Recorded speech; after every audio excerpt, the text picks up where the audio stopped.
UFC 259. Adesanya got beaten, lads. Yes, I said it from the start, Paul. Polish power. I said it from the start. I was the only one backing him as well in the room. You were the only one backing him, to be honest. I said it from the start. He's an unbelievable fighter. He's too big. Adesanya, you could definitely see the size difference. Adesanya, obviously I'm not an expert, but from what it looked like to me, he looked like he just trained normally for a fight and then just didn't cut weight. It didn't really look like he put on the weight that he needed to for the weight division. I mean, look at Jan. He literally weighed in at the max of 205, so he was probably weighing in at least 20 pounds. Yeah, 220 at least. Yeah, 215, 220. I reckon 220, 230. He probably was. He was definitely fucking different. A lot bigger. Different. You saw it when he took him down with the first three, the fourth and fifth round. Yeah. He had no chance on the ground. Mate, Adesanya. I think that's the only hole in Adesanya's game. Obviously, his striking as well. On the stats, Adesanya got outstruck by 85 strikes. So 85 strikes is a lot of strikes. Obviously, you got ground strikes as well. But I think Adesanya didn't even look that special. On his feet, he normally blows. You got to show what it's looked like with the big boys. You got to show up, didn't he? And he's now lost the fight with John Jones. He's not going to get the John Jones fight now. He won't want to fight him. There's nothing there for him. I think John Jones now. There's no need to even consider a fight with Adesanya. That fight was only going to happen if Adesanya won, and he didn't. But you never know.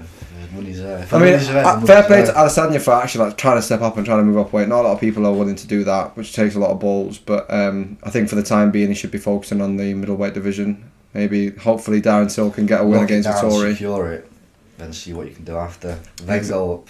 Well, hopefully we'll see. The judges, by the way, on that fight card in general were pretty appalling.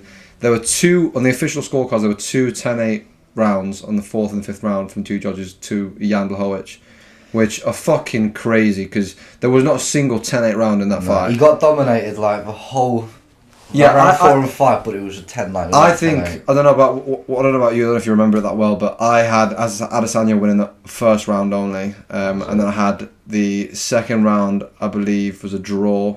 I think the second round was Jan, and the third round. First 3 rounds off, I just thought. Yeah, they were all really close, but I don't think Adesanya did enough. I only had Adesanya winning by 1 round. I can't believe that. As much as I love Joe Rogan and everyone, they were pretty biased in the commentary. They made it out as if Adesanya was fighting a close fight when it wasn't really that close of a fight. Jan never really looked like he was in trouble. Everyone wanted Adesanya to get the knockout. Everyone, mate. Everyone. But I think because he moved up in weight, he's always going to have the respect there. Even though people are going to shit on him, it's not like he's lost his middleweight belt. He's still the champion. He just failed in what he was trying to achieve by being a 2-weight world champion. But it's not easy. I also wanted to bring up the Jan Blachowicz. I don't know if anyone's heard of this, the rope story. So if anyone didn't know this, I am saying Blachowicz, right? Blachowicz. That's one. Blachowicz. Minor. But he's obviously Polish, and he was walking his dog down a forest a couple of years ago. Seen a dead body. He thought the person was alive. Turned out to be dead. The guy had hung himself, and as he's waiting for the police to come and everything to come and get all sorted, it's was tradition back in the old days. They thought that taking the rope that someone hung themselves with is a piece of good luck. So before he had this rope, he was 4-4 in the UFC, and after he's had this rope, which he also said that he used to have a pre-fight ritual where he'd go to the spot he found the body and pray before he fought. Obviously, before he fought, he flew to America. Since he's had that rope with him, he's had 8 wins and 1 loss. And he's got the little. Did you see the wolf on it as well? Yeah, so he's turned the rope into a bracelet that he hangs around every day. It's like 2 wolves' heads just joining on. It's fucking mad. Jan Blachowicz is a beast, mate. He's going to be fighting Glover Teixeira probably next. Has he called on for his next fight? Yeah, so Glover Teixeira, he's at the tail end of his career, so it's the last title shot he's ever going to get. They're going to make that fight next. Fair enough. Hopefully he can get through that. I'd love to see Jan Blachowicz fight John Jones, but whether it's going to happen or not, I don't know. But I reckon it'd be a very good fight because he smashed Reyes, and Reyes literally had I think Reyes beat John Jones in that fight, so it'd be very interesting to see how those two would play out. I think Jan's got it in him to beat John Jones. He definitely does have it in him. Polish power. We had Aljamain Sterling and Peter Yan. Ooh. Sick fight. Rude. Sick fight. Peter Yan fought a very good fight. All very good fight. I wouldn't say it was dominating. It was the fourth round when it got stopped, and I think he was probably... He didn't win a single point. He was losing. No, I think Aljamain Sterling won the first round. There were two judges. No, sorry, there weren't. There was one judge, sorry, that had Aljamain Sterling winning the fight in round 4. Bro, that's how bad the judges were, though. That's how bad they were. Think about it, yeah. Vass is like... The judges on that night, Vass their job. They get paid a wage to do their job. It's because, but the problem is, a lot of these judges, they're coming from the commission of the state, so like Nevada State Athletic Commission, that's where they're coming from. Most of these guys are boxing judges. So they're being thrown into MMA, expecting to know everything and expecting to be judging a fight where they don't have the best knowledge on it. Yeah, but then doesn't make any sense. About it, Paul, yeah? If you got like 100 people to judge a fight, everyone's going to judge it a different way because we're all just looking for like weird little things of their own. Like, yeah, but still, I mean, how do you make it with the judges? Do you get like 3 judges and they're all just like? I think Joe Rogan makes a good point of saying there should be 5 judges because if you've got 5 judges, the likelihood of someone fucking up is less. If you've got 5 experts there, the likelihood is even if someone does fuck up, then someone's most likely going to get it right, so it balances out. But I think there were people that were saying that Aljamain Sterling was like being a little bitch and acting when he got that knee, and like anyone that thinks that you're a fucking idiot. You are a fucking idiot. He was standing still. He got a massive knee to the face. And this is in the 4th round as well. Yeah, but it was completely different, I think, because the knee last night in the Edwards fight, that is the Edwards card, it was like there wasn't a lot of power in it, and it wasn't as intentional. Jan literally threw that knee with fucking everything he had. True. Sterling was never going to carry on with that, but my problem now comes in. I don't think that he should have been given the title. I know those are the rules. I think it should have been declared probably a disqualification, and Jan, if it was an intentional knee, the title would be taken away from him. But I don't think it should have been given to Sterling, especially if 2 judges had the fight Sterling losing. Nah, definitely so not. I also don't like no contest or no decision like yesterday. For sure, and I don't think that. I think obviously it's not really Aljamain Sterling's fault that he's got the belt now, but deep down he knows he wasn't winning that fight. For him to be now he's been partying acting like he's the champion with the belt out. I seen him. He was trying to hype up a fight with Henry Cejudo. It's just like, bro, come on, man. You didn't win the fight. The most annoying thing about it is the UFC rankings. The UFC rankings. He's got the top 15 pound for pound. Conor McGregor got took out he was 4th or 5th 2-3 weeks ago, and now he's been put in. I mean, McGregor's not really had a lot to be like.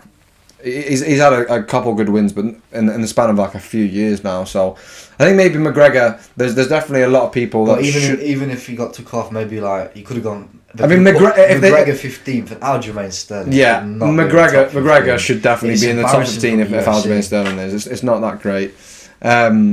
It's just a fucking bit of a mad one. Amanda Nunes versus Megan Anderson. I thought every time whatever she says, she does it. Even though the odds were ridiculously huge in Nunes' favour. I don't know. I had a weird feeling that night. I was like, if there's going to be any upset, because I knew there'd be an upset. This year's been full of upsets for the UFC. Obviously, you had McGregor, now Adesanya. But before, I was actually thinking, I was like, do you know what? Out of all fights, I think Nunes could have some trouble tonight, and then she just absolutely smashed her. Embedded vlogs. I was watching them and thinking, nah, she ain't got. That's what I mean. She weren't even trained or anything. She just sat there chilling with a kid. Though that's the whole thing. You look at McGregor now; he's had a family. He's gone a bit soft, so everyone's like, look at Nunes. She's being all nice, but she's just a killer, mate. She's there's actually not that many women out there. The women's MMA game hasn't really reached to her level. I think she is miles above everyone else. There's Juliana Pena, who's a bantamweight, and she called out Amanda Nunes almost straight away. It was in an interview with Ariel Helwani, and she was basically chatting shit about her wrestling, being like, I'm a top division wrestler, blah blah blah.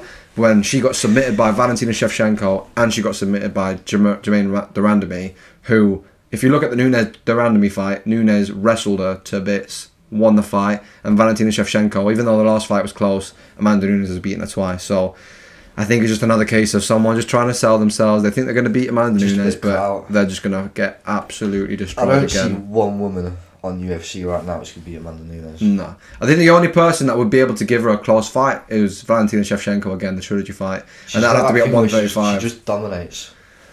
You can't dominate her. There's no way. Thing is though, like even though she's always on the inside of the ring and you're always outside just running about until she gets you. Really. Amanda Nunes is a beast, and there's no discussion about her. Like she is by far the best women's fighter to ever grace the UFC for sure. We had Belal Muhammad and Leon Edwards last night as well. What a fucking anticlimax that was. I feel so sorry for Edwards because he was literally had no fights for 600 days, just out of no fault of his own. He was like, because of his popularity, he didn't get given the title shot he should have done probably when he fought his last fight. Then obviously he was meant to be fighting Tyron Woodley in London. Corona happened, that got scrapped. Woodley had a couple of other fights. I think Edwards couldn't leave England as well because of all the lockdown shit, which held him back a lot. None of it was his fault. And then he was meant to fight Hamzat literally about 5 times, and I think Edwards got COVID, then Hamzat got COVID, then it got rescheduled, then it got called off, then it got rescheduled, then it got called off again, and then Belal Muhammad had stepped up on, I think it's like 3 weeks notice to fight him.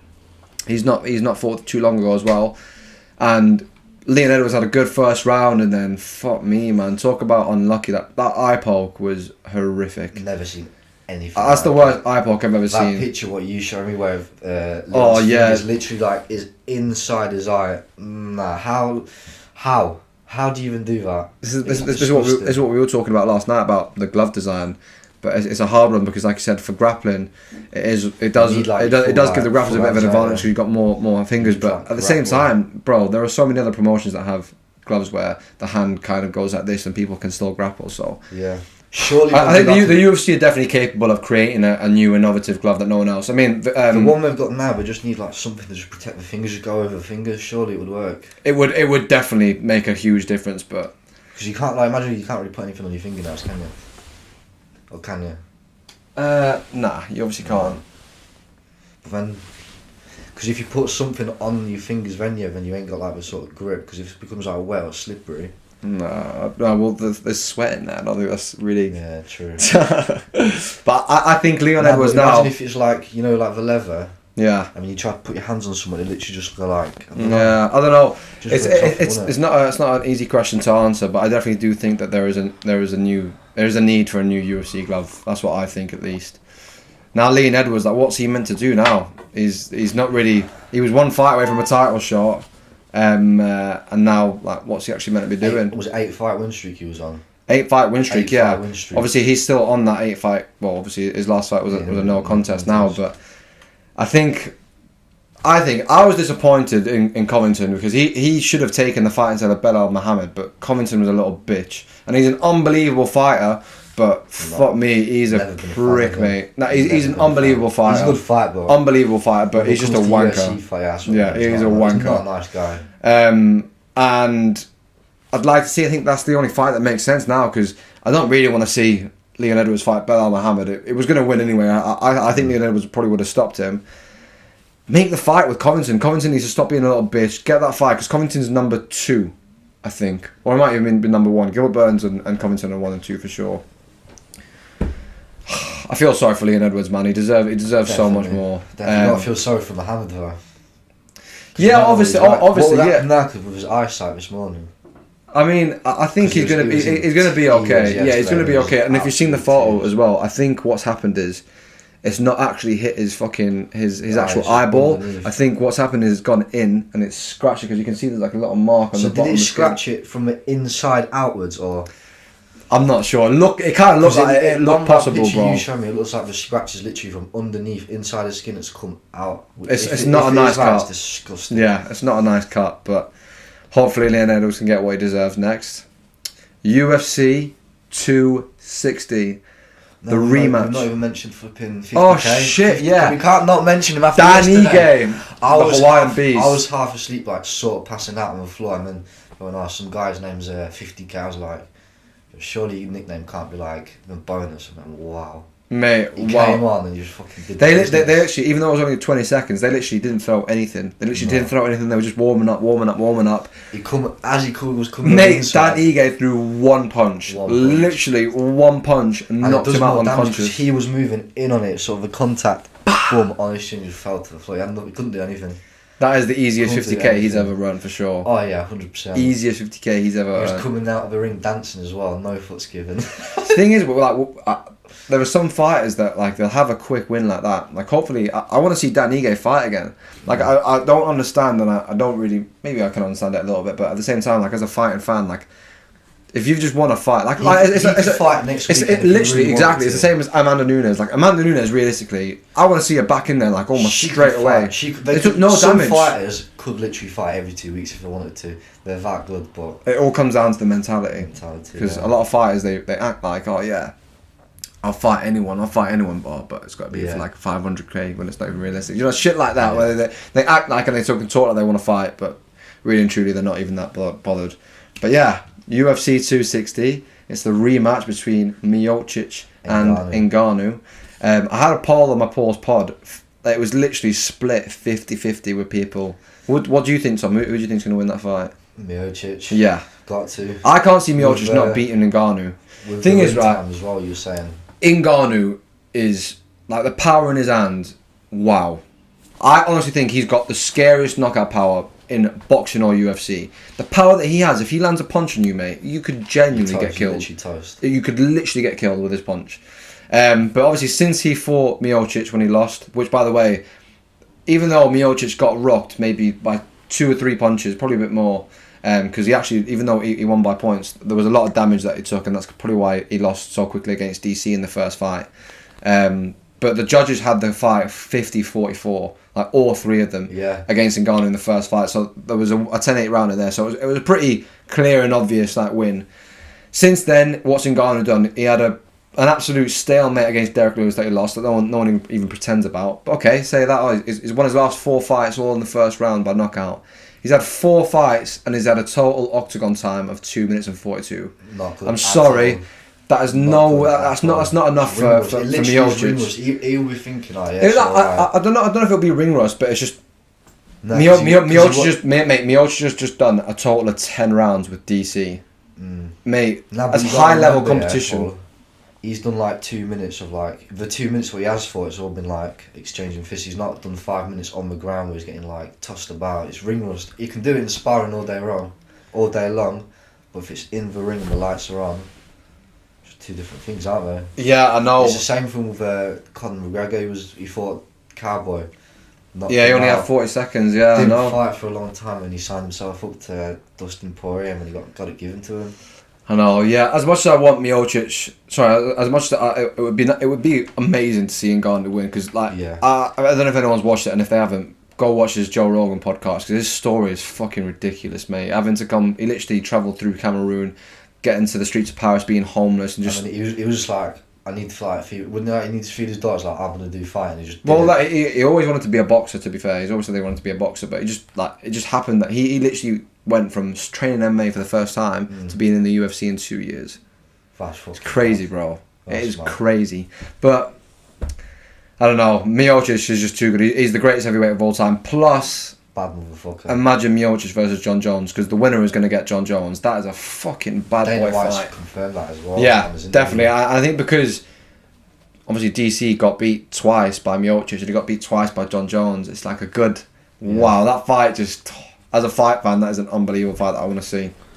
We've got the co-main even, Volkanovski versus Ortega. A lot of you are in agreement. I think it's about 70% of you said Ortega's going to win. Backing Ortega. Yeah, I'm backing Ortega. I don't know who his last fight was, but I remember watching his last fight. So he fought the Korean Zombie. Went five rounds. Unbelievable, mate. He won every single round. It wasn't even close.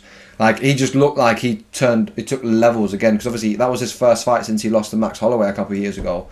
And turned on the jets and showed mate, he looked like a different, more improved elite fighter. And Volkanovski is shorter, his different stance. I think he lost to Max Holloway in his last fight. I don't know. I've not really watched too many of Volkanovski's fights. He's fought the Holloway fights. He's also beaten Aldo. He's an unbelievable fighter, Volkanovski. His leg kicks are fucking brutal. The size of his legs are ridiculous. Leg kicks are becoming a big thing now in the Definitely. UFC. Well, they have been for like...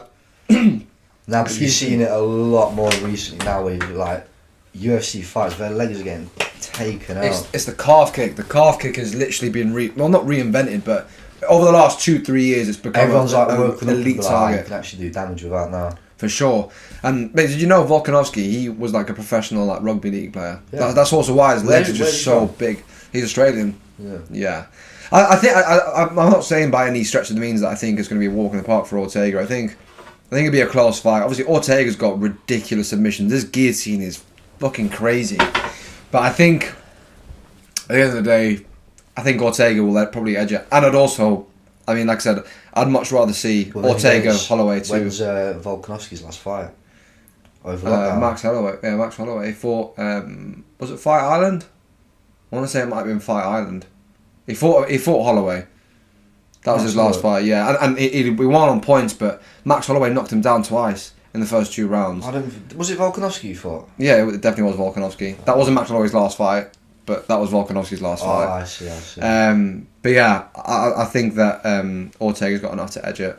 We've got a couple more fights to go over on the same card. So before the Volkanovski fight, we've got Tyron Woodley versus Vicente Luque, which is a super, super close fight to call. An unbelievable fight. Woodley's ranked number 7, Luque's ranked number 10.